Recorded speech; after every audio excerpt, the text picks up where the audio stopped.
Okay, so 2014. Yeah. Both of our picks are horror movies. Mm-hmm. It wasn't, suffice it to say, it wasn't a super good year for horror, 2014.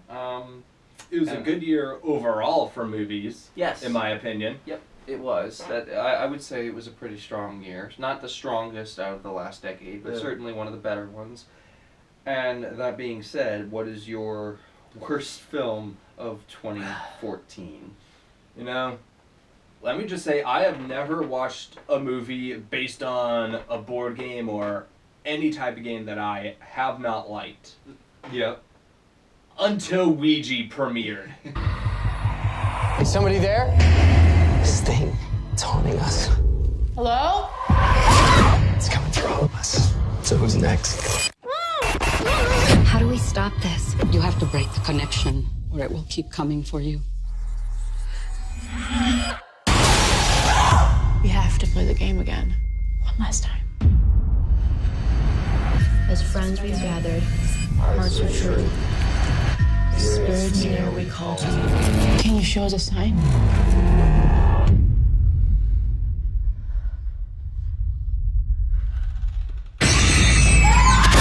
Did you kill Debbie? We're done! We're not playing anymore! It's not even real, okay? It's just a game.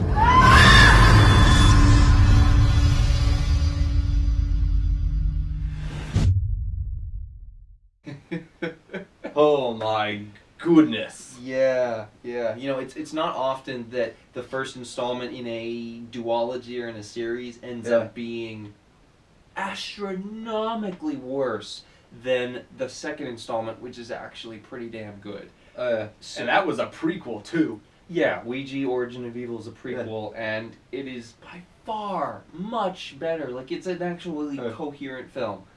So talk about the first Ouija movie, because we have both seen it. Okay, so in case you haven't seen this movie, it basically takes place revolving around a young girl who finds a Ouija board in her house, introduces it to her friends, and apparently they possess a spirit that has come out of the board game, even though they were trying to talk to one of their dead friends or a dead relative or whatever. Yeah, a dead relative that hangs herself in the beginning of the movie in the most hilarious way. Yep. Yeah, like... And now it is up to these kids to damn this evil spirit back to hell.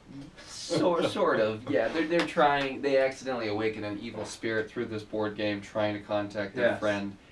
I don't know why you would even try in the first place to do that. Nope. It's like, yeah, we're sad our friend died, but let's do let's meddle with a board game that possibly could have bad this film pretty much has all the characteristics of a bad horror movie, like dumb characters, fake jump scares, and basically just any type of cliche. Yeah, this is the most cliche-ridden, generic, boring, stale horror movie. This is about as bad as you can get. Yep. And you know, it sadly has the woman from the Insidious movies who I like. Lin Shaye, yeah. She's usually really good, and she's good in the film for what she was given, but why is she in this movie? I have no idea. You know, why was she in this, the 2020 version of The Grudge, which I heard is terrible? I think she has to find work. Anyways. I feel like people just like her in horror movies, so they just pick her anyway. Well, I mean, she is a glowing endorsement for a horror movie. The Insidious movies, for the most part, have been really good, and she is... Except 3 and 4. Okay, I like 3, and I don't think 4 is terrible. But yes, 1's the best, 2 is not bad. I think 3 is actually better than 2. But yeah, as I'm watching this film, the acting is just horrible. Yeah, the acting is really bad. It's like these character motivations flip on a dime. Yep. And overwhelmingly, I mean, me and my mother just did not like this movie when we saw it. Yeah. Did you? What was your feeling when you finished watching the movie? I don't want to watch this movie again. So it was kind of like, it was just like kind of an icky feeling, like a frustrated feeling? If they do their remake or sequel, I would pray to God that it would be better. But if you had even known they were going to make a sequel, had you seen the trailer and known how bad the original was, you probably wouldn't have been pulling for the sequel-prequel to even be that good. Well, I mean, you never really know. It's a different movie. Like, Origin of Evil was a different environment. Mm-hmm. So different setting. Different director, Mike Flanagan, excellent. Yeah. Kind of all depends on how you would like that film as compared to this one. Yeah, that's true. And I'm trying to remember, this film ends on such a like lackluster note. Ouija Origin of Evil ends on a creepy and creative and shocking note. Yeah. And that's how you end a horror film. This just failed. This one just ended horribly. Yeah, and these actors didn't really feel like they had acted before. No. Even though these actors have gone on to do better things. Just stereotypical horror actors. Yeah. And this director, I don't think, has directed anything since this movie. And it's pretty good reason why not. Yeah. Yeah, so yours is Ouija. Mine's also a horror movie. Also part of a franchise that you have already previously talked about. This is Paranormal Activity 5, The Marked Ones. How did you do that? I don't know. I just don't remember. Jesse. What's wrong with them? I feel like I'm losing time. What the hell is happening to me?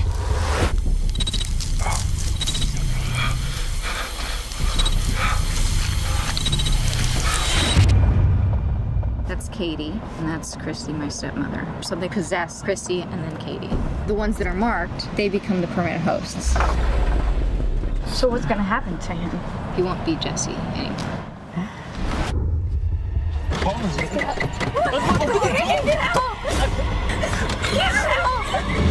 Where did he go? Oh my God! Padre nuestro que estás en los cielos. She's talking about Jesse that he has a bad spirit and she needs us out. Saludas así como nosotros.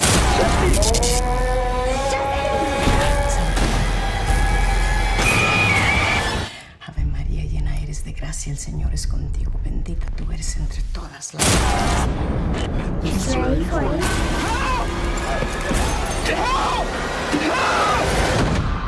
Amén, Santa Madre. Amén.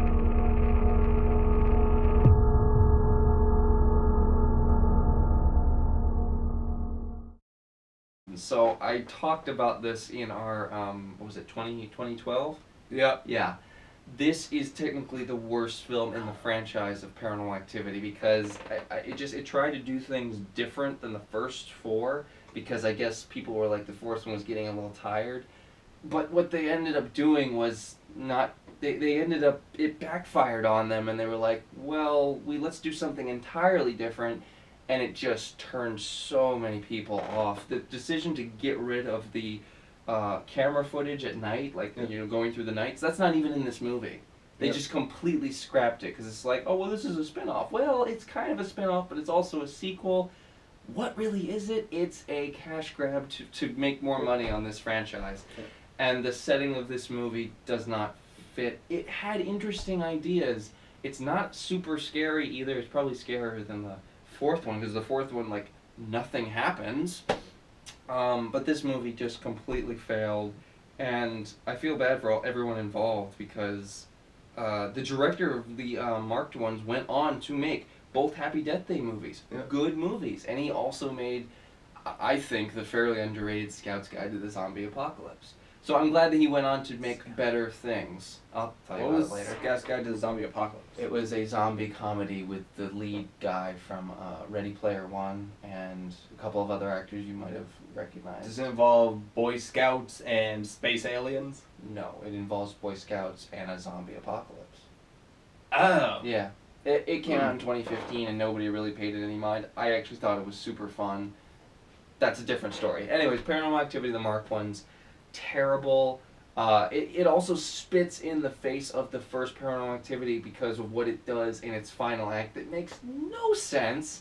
And it just ends on such this, like, note that you're just like, I'm never going to watch that again. And since I watched it the first time, I haven't watched it again. No. So, that's... And I don't think I'll ever see it. Yeah, I mean, it's probably not worth your time. The finale is kind of funny because, like, there are like, gangsters, like Mexican gangsters with shotguns shooting, like, a witch's coven that are, like, attacking them. But it's not scary, it's funny because it's like, oh, that woman just got blown away. It just does not make any sense, and it's so confusing, and I wish that the movie was never made in the first place, or if it was made to go in a different direction than what they did go in.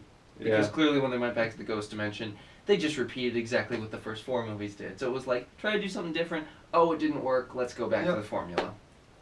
Just like a lot of horror movie franchises. Yep. So the first Ouija for you, the 5th Paranormal Activity for me. We don't recommend either of these movies. And that being said, unless you have anything else to say, we're gonna. All I gotta say is that we've gotten through the first half of the decade.